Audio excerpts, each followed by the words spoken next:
नेपालमा सबैभन्दा धेरै तलब दिने यी कम्पनीहरू। दर्शकवृन्द नमस्कार, म शङ्कर भुसाल। तपाईँ जगत खबर हेर्दै हुनुहुन्छ।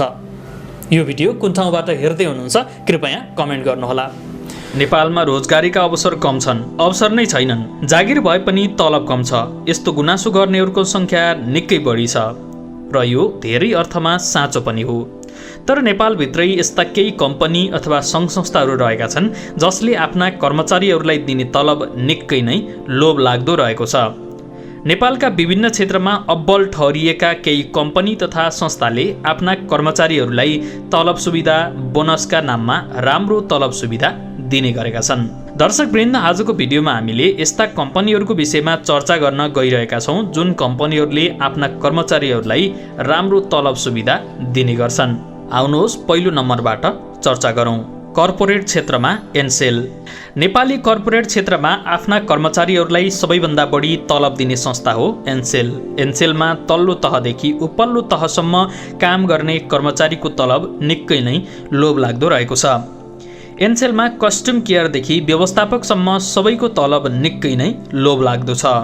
एनसेलमा कस्ट्युम केयरमा दैनिक 3 घण्टा मात्र काम गर्नेको औसत कमाई 18,000 भन्दा माथि छ, जबकि 18,000 कमाउन फुल टाइम काम गर्नुपर्ने कम्पनी नेपालमा निकै बढी छन्। अझ एनसेलमा उपल्लो तहका कर्मचारीको तलब त झनै लोभलाग्दो रहेको छ। वित्तीय व्यवस्थापन, बजार व्यवस्थापन, लेखा लगायतका विभागका प्रमुखहरूले एनसेलमा निकै राम्रो कमाई गर्छन्। उनीहरूको तलब विभाग हेरेर 1 देखि 3 लाखसम्म हुने गर्छ भने अरू थुप्रै सुविधाहरू पनि कम्पनीले दिने गरेको छ। कम्पनीले बाँड्ने बोनसको रकम अझ मोटो हुने गर्छ। यसरी कम्पनीले दिएको सम्पूर्ण रकम र सुविधाहरूको हिसाब गर्ने हो भने नेपालमा कर्पोरेट क्षेत्रमा सबैभन्दा राम्रो तलब दिने कम्पनी एनसेल रहेको सरकारवालाहरू बताउँछन्। बैंकिङ क्षेत्रमा स्ट्यान्डर्ड चार्टर्ड। नेपाली बैंकिङ क्षेत्रमा आफ्ना कर्मचारीलाई अरू बैङ्कहरूले भन्दा निकै नै राम्रो तलब सुविधा दिने संस्था भनेको स्ट्यान्डर्ड चार्टर्ड बैङ्क हो। यसो त बैङ्कलाई राम्रो तलब सुविधा दिने संस्थाको रूपमा चिन्ने गरिन्छ, तर धेरै बैङ्कको हकमा उपल्लो तहका कर्मचारीको तलब निकै नै राम्रो भए पनि तल्लो तहका कर्मचारीको तलब औसत मात्र रहेको छ। स्ट्यान्डर्ड चार्टर्ड बैङ्कमा भने तल्लो तहमा काम गर्ने कर्मचारीको तलब सुविधा पनि निकै राम्रो छ। स्ट्यान्डर्ड चार्टर्ड बैङ्कमा सिइओको वार्षिक तलब 2 लाखको हाराहारीमा रहेको हुन्छ भने सिइओलाई दिइने अन्य सुविधाहरू पनि निकै राम्रो छ। स्ट्यान्डर्ड चार्टर्ड बैङ्कमा काम गर्ने ट्रेलरको तलब पनि 30,000 हाराहारीमा रहेको छ। बैङ्कमा व्यवस्थापन तहमा काम गर्ने कर्मचारीको तलब पनि निकै लोभलाग्दो रहेको छ। विभिन्न विभागका व्यवस्थापन प्रमुखहरूको तलब मासिक 3 लाख हाराहारीमा रहेको छ। ती विभागमा काम गर्ने अन्य कर्मचारीको तलब सुविधा पनि निकै नै राम्रो छ। अर्को रहेको छ होटल क्षेत्रमा हायात रेजेन्सी। राम्रो तलब सुविधा दिने संस्थाहरूमा 5 तारे होटल पनि एक हो। होटल मध्ये पनि अन्तर्राष्ट्रिय चेन होटल भएकाले होटल हायात रेजेन्सीले आफ्ना कर्मचारीहरूलाई दिने तलब सुविधा निकै नै राम्रो छ। व्यवस्थापन विभागतर्फ काम गर्ने कर्मचारीको औसत तलब झन्डै 4 लाख भन्दा माथि छ। होटलमा काम गर्ने कुक, वेटर, हाउसकिपिङमा काम गर्ने कर्मचारी र अन्य कर्मचारीले नेपालका नयाँ होटलको तुलनामा निकै नै राम्रो तलब पाउने गरेका छन्। अझ होटलको क्यासिनोमा कार्यरत कर्मचारीहरूको तलब त झनै लोभलाग्दो रहेको छ। क्यासिनोमा काम गर्ने महिला बार टेन्डरहरूको तलब पनि बोनससहित झन्डै लाख रुपैयाँ मासिक हुन आउँछ।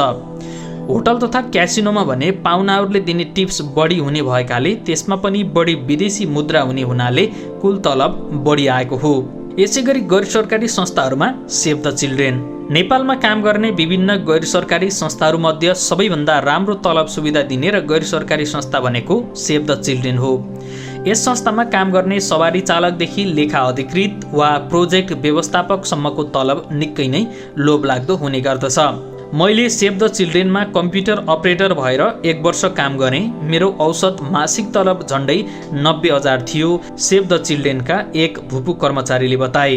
उनका अनुसार लेखा परीक्षण, प्रोजेक्ट सञ्चालन जस्ता विभागमा काम गर्ने सामान्य कर्मचारीको मासिक तलब नै 1 लाख भन्दा माथि हुन्छ। संस्थामा काम गर्ने उपल्लो तहका कर्मचारीको तलब मासिक 4 लाख भन्दा बढी हुन्छ। आफू हाल अर्को एक गैरसरकारी संस्थामा काम गरेको बताउने उनले नेपालमा गैरसरकारी संस्थामध्ये सबैभन्दा बढी तलब दिने संस्था सेभ द चिल्ड्रेन भएकोमा दुई मत नै हुन नसक्ने जिकिर गरेका छन्। यसैगरी शिक्षा क्षेत्रमा चेल्सी इन्टरनेसनल। नेपाली शिक्षा क्षेत्रमा निकै नै राम्रो तलब सुविधा दिने संस्थाहरूमध्ये काठमाडौँको चेल्सी इन्टरनेसनल स्कुल तथा कलेज अगाडि आउने गर्दछ। हुन त काठमाडौँका saint Xavier's, saint Mary's, James little angels, Rai international, modern Indian लगायतका संस्थाहरूले पनि आफ्ना कर्मचारीहरूलाई निकै नै राम्रो तलब सुविधा दिने गरेका छन्। तर ती संस्थाहरूमध्ये पनि चेल्सीले आफ्ना कर्मचारीहरूलाई दिने तलब एकदमै बढी छ। चेल्सीमा कर्मचारीहरूले पाउने तलब बाहेकका सुविधा पनि अरूको तुलनामा बढी छ। चेल्सीमा फुल टाइम अध्यापन गराउने शिक्षकको तलब नै वार्षिक रूपमा बोनससहित हिसाब गर्ने हो भने मासिक झन्डै ₹1,00,000 भन्दा माथि आउँछ। चेल्सीमा अन्य विभागमा काम गर्ने कर्मचारीको पनि तलब निकै नै राम्रो रहेको छ। यसैगरी मेडिकल क्षेत्रमा नर्भिक अस्पतालमा काम गर्ने कर्मचारी शैक्षिक तथा दक्ष जनशक्ति बढी हुनाले पनि अस्पतालका कर्मचारीहरूको तलब सुविधा राम्रो हुने गर्दछ। त्यसमा पनि ओम, नर्भिक, बीएनबी लगायतका अस्पतालमा आफ्ना कर्मचारीलाई निकै नै राम्रो तलब सुविधा दिने गरिन्छ। यहाँ काम गर्ने डाक्टरले समेत अन्य अस्पतालमा काम गरे भन्दा बढी तलब पाउने गर्दछन्। नर्भिकमा काम गर्ने तल्लो तहका कर्मचारीको तलब पनि अन्य अस्पतालको भन्दा बढी नै छ। उत्पादन क्षेत्रमा भने राम्रो तलब दिने कम्पनी धेरै छन्। नेपालमा काम गर्ने डाबर नेपाल, सूर्य नेपाल, वरुण वेबरेज, बोटलर्स नेपाल, युनिलिभर नेपाल जस्ता कम्पनीमा निकै नै राम्रो तलब सुविधा रहेको छ। यी कम्पनी मध्ये पनि युनिलिभर नेपाल र डाबर नेपालमा काम गर्ने कर्मचारीको तलब निकै नै राम्रो छ।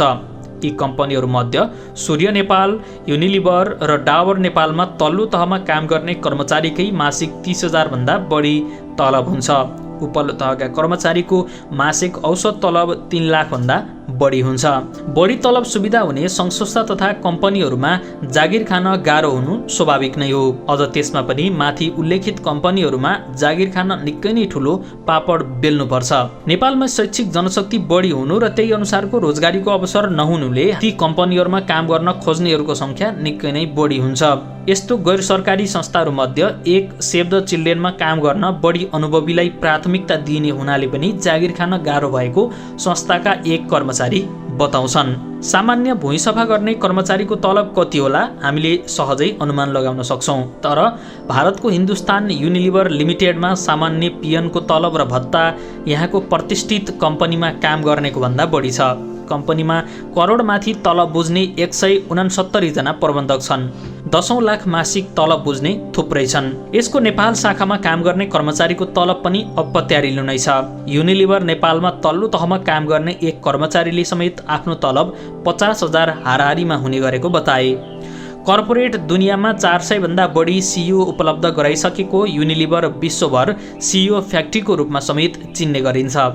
नेपाल सहित विश्वका विभिन्न देशहरूमा शाखा विस्तार गरिसकेको हिन्दुस्तान युनिलिभरले आर्थिक वर्ष 2014-15मा 9% को व्यापार वृद्धि गरेको थियो। कर्मचारीलाई दिने सन्तुष्टि पनि कम्पनीको विस्तारको एक प्रमुख आधार रहेको विज्ञहरूले बताएका छन्।